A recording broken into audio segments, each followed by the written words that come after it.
Sekucacile lento wayilanda emazweni isihambile. Wena usophila ngokugula. Imoto ziyagingqeka, imizi iyasha. Impilo yakho isinzima kakhulu kunakuqala. Awusazi wenze njani. Lalela, ubaba udokotela engakuvusela into yakho. Iphinde ivuke. Ucebe ubuyele esimeni esejwayelekile. Akuvusele into yakho. Ubuyele esimeni obukade uyiso. Sishayele ku 082 459 1816 noma ku 063 689 8922.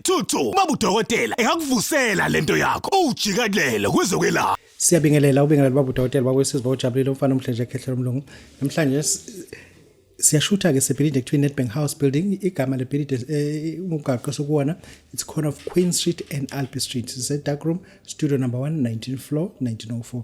Sinomela kwendabuko lana semncane uyakhula ngane ezalwe inyanga nayo isinyanga baba weyinyanga. Baba ubingelela. Sibingelele mkhulu. Obingelelayo umkhathazo isibongo igama ugcina. Ngokuhlala ngiphumba ngapha endaweni yaseEastern Cape mkhulu. Yeah, sike sakhuluma khulazi nawe ngento eziningi engizafisa ukuthi sibuyele kuzona. Ngifisa ukuthi ke sibuyele kuzona ngoba sithinte into ebibaleka kakhulu. Abantu bashimile abafana leminyango. Shimile amajongo mkhulu. Uthini kumajongo nje beshimile? Lamajongo ashimile lawo mkhulu. Futhi ukuthi abhekane nami nje mkhulu. Sikhule umuntu lenkinga silungisa kanjani. Khala amanye amajongo ngapha ase Cape Town mkhulu. Athi yafuna ngalungisa lento. Manje labantu laba sebenesicefe bafona njalo mkhulu. Bakhala labafana bathi mkhulu. Bese ngafuni ukuthi babe isicefe kanje kodwa bafuna ukuthi babuye yabo. Kodwa manje ngathi sebesicefe kakhulu. Kanti mina fakile. Ngifuna nje umuntu akabuye siyambuyisa. Asikhulumele kalishona. Uthini umuntu ngokwalishona?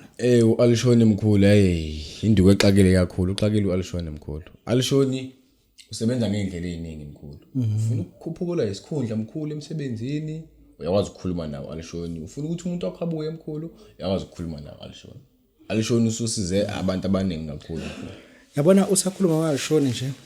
Ngicabanga ukuthi naye umuntu osifazana uhanjelwe isithando sakhe. Ngicabanga ukuthi ungayi project eyodwa nabo ngekuza umhlonzi kakhulu. Hayi mkhulu asihlukanisi kakhulu ngoba into yenza uAlishoni uyakhuluma nawe ulitshela ukuthi ufunani. Alishoni ususebenza lo msebenzi lo wena usukuthi awufuni. Ngathi awufuni. Yebo mkhulu. Induku usayikhulisa? Yebo mkhulu. Nenduku nje uketshezi. Into nje ubanana into engasebenzi mkhulu ngiyakwazi ukuthi ngiyilungise iqine mkhulu ibe nkulu futhi ikwazi ukuthi usebenze. Umama angabikho busy nabafana abancane ngoba wena uyahluleka ukwenza umsebenzi. Ya ngoba kunomama njengamanje abakhulisa ngabodwana banazi ingane babothi na 13 na 14 years abothi hayi lona ngathi lento yakhe ayinhle kahle. Uthini kumntwana onjalo ungakwazi ukumsiza namntwana uma senjalo? Yebo mkhulu. Siyakwazi ukuthi simsize. Umama kodwa kumele ukuthi amkhombise ukuthi yini lamlethele yona. Umama futhi ukuthi axhumane nami sithole lento lemkhulu ukuthi umntwana akwazi ukuthi into yakhe ikhule. Uzomnika nje usuzobona nawe njengomzali ukuthi umrobha kanjani. Umphuzise lento le nawe uzobona ukuthi hayi sikasebenza. 7 days nje mkhulu awupheli. Ngawubona ngomehlo. Ake sibuyele la. Uke wakhuluma ngezigubhu abantu abafuna ukuphakamisa umsebenzi wabo. Wathi zikhona izigubhu. Awuyithinta kancane igubhu. Yebo mkhulu. Sikhona isigubhu mkhulu. Umuntu ofuna ukukhuphula umsebenzi wakhe mkhulu.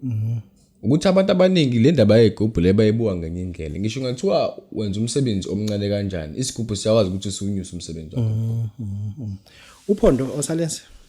Uphondo mkhulu ngiyalenza uphondo mkhulu. Ukuthi amaphondo ahlukahlukene ngendlela eziningi mkhulu. Khona uphondo olihlala la usebenzela khona, libe khona uphondo olihamba nawe mkhulu. Lihlezi lihamba la ukhona uphondo likhona mkhulu ehlukana nawe. Liyakwazi ukuthi liprotect mkhulu. Siphinde futhi mkhulu sibe nebhandi, ibhandi leli. Lijala ukusetshenziswa kakhulu yilabafana abagangayo. Uthi uyoganga umgango wakho ungeke uzusebenza, uzwa ngalo lincinza mkhulu. Kuluma kuncenza kulona ibhandi. Ngenza kulona ibhandi mkhulu suke sebonakale kakhulu ke lapho. Futhi ukuthi ushintshe nje indlela. Uma ukuthi ubuyoganga ebuilding elithile ungasaya lapha mkhulu. Uma uzogangeleka. Meke la ncinza nje mkhulu. Futhi ukuthi ushintshe indlela zakho. Cool. Unabantu abazofuna ukubona, bazofisa ukwazi ukuthi lupho usuku othola ngalo, lupho usuku abangakuthinta ngalo, inamba bazokuthola kuyona. Ngitholakala anytime mkhulu. Kodwa umuntu mengidinga kufuze ukuthi angifonele noma ngi-WhatsApp, but inamba engitholakala kuyona it's 0677 43 7706. Lapho mkhulu uyakwazi ukuthi ungifonele, uyakwazi ukuthi sikhulume ku-WhatsApp. No, sibonga kakhulu baba udokotela baba wesizwe bawujabulele. Ngicela ukuthi nina ke nengane ezincane ezibona ukuthi ngathi ogwayibaza bekho kahle. Nangu ubaba uyakutshengisa lokuthi hayi akuyilethe lo ngane le ibonakala into ukuthi nawe ke Shimane awusele ngaphandle nofuna alishoni isithando sakho salele sifubeni kwena. Siyabonga.